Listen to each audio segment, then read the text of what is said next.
Jamie's in Houston, Texas. Hi, Jamie. How are you? I'm doing great. How are y'all today? Better than we deserve. What's up? So I initially called into the show just for a brief brag, and I do have a question on the back end, but I own a children's fitness franchise called Stretch and Grow here in Houston, and we primarily work with Montessori schools, daycares, and preschools to provide in-house programs for their kids. My revenue to date this year has been $75,000 with a 42% profit margin so far this year. Nice. But my main reason for calling was just to encourage and brag about the growth. So I started my company in 2022 in about March or April and finished the year with $47,000, blood, sweat, and tears, teaching the classes that we offer myself and eventually hiring 2 people by the end of the year.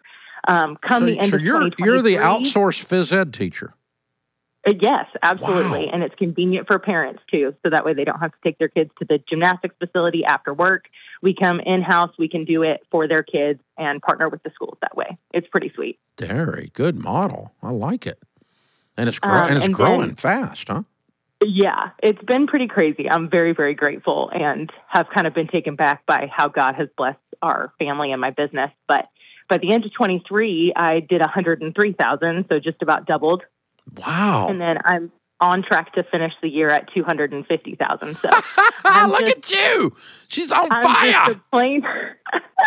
I'm just a plain Jane, 26-year-old. Oh, yeah, you sound like it. Yeah, we just took this from $47,000 to $250,000 while we were talking. Wow. That's pretty impressive. It's been pretty cool to see it grow, work through the growing pains, figure out what to do, what not to do, fail miserably, watch things go up in flames, and then get back on the horse and keep going. But it's been incredible to be able to have the mentors through the other owners that own a Stretch and Grow as well. So reaching out to them, my husband working 7 days a week in 2022 so I could even get it off the ground. And granted, I had a 10-month-old when I found out I was pregnant with my second kid, right in the middle of starting this business. Well, why not? Yeah. So, wow. I know. I said, I'm not busy enough, so let's just throw another kid in there. Why not? Yeah, that just keep it interesting. Way to go, hero. Proud of you. Thanks for bragging. By the way, those of you listening, if you didn't know, it's one of the things we feature on the show. We want you to call in and brag because it's so well, you can't just go up to your friends in the neighborhood and start bragging. It's weird.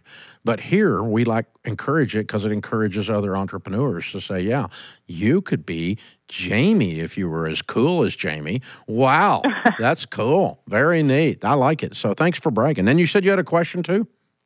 Yeah, my question on the back end after thinking about all of this, watching the growth, keeping my head above water while I'm doing all of it is, how can you determine a good time to slow down and be content with the growth?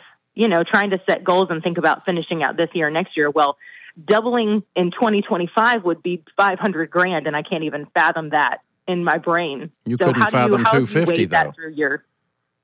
Do what? You couldn't fathom 250 18 months ago. Well, this is also true. Okay. True. So get with your fathoming.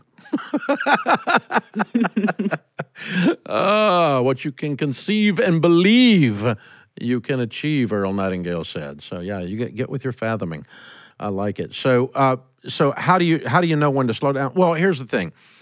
If you've got the thing profitable and you have a template that's duplicatable and you're able to staff into that, I mean, you've moved from treadmill to Pathfinder, maybe even into the edges of Trailblazer, okay, in the 5 stages of business. And so, all the income's not dependent on you. You're not out there teaching the classes. You've got people teaching them. You did that almost immediately. Good for you.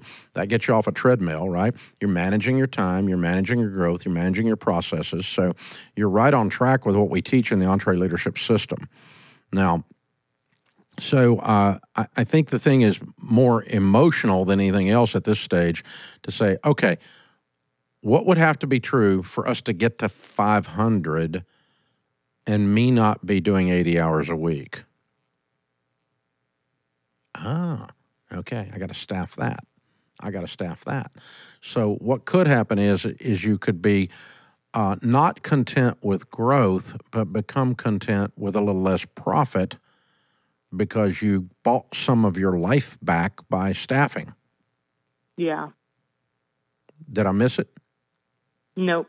I see it. And I've got one full-time person coming on in the fall because that's what I need. So that way I don't have to manage everybody and I can, enjoy my kids. I have a 3-year-old and a 13-month-old. So I want to. And then, right after that one comes on in the fall, in January is another one. You're going to have to staff the administrative stuff and lead it. You're going to have to the executive function is on you to lead these people, just like you're leading the ones that are teaching the classes. But right. And so you don't turn it over to this administrative staff and forget it. It's not set it and forget it. You're leading them, and you're checking their work, just like you would check your teacher's work to make sure they're treating the children properly and not, pissing off the clients and all this kind of stuff, right? So, but it's easier to check their work and delegate to them than to do all the work, assuming you've got someone that is a delegatable person. And a delegatable person is someone who you trust their competence and you trust their integrity.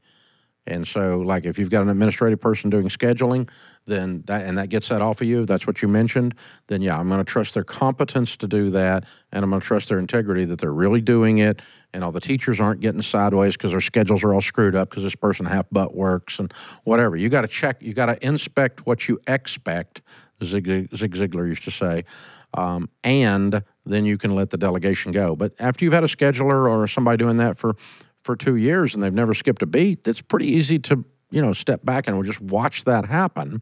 And again, you're checking it, but it doesn't take long to check it because you've got a longer track record. But when they're new, you're going to be all up in it, training them, making sure they get it right, and doing it your way. That's the idea. Great job. I love your business. I love your growth curve. Very cool. I love it. Small business people, they make America work. This is the EntreLeadership Podcast.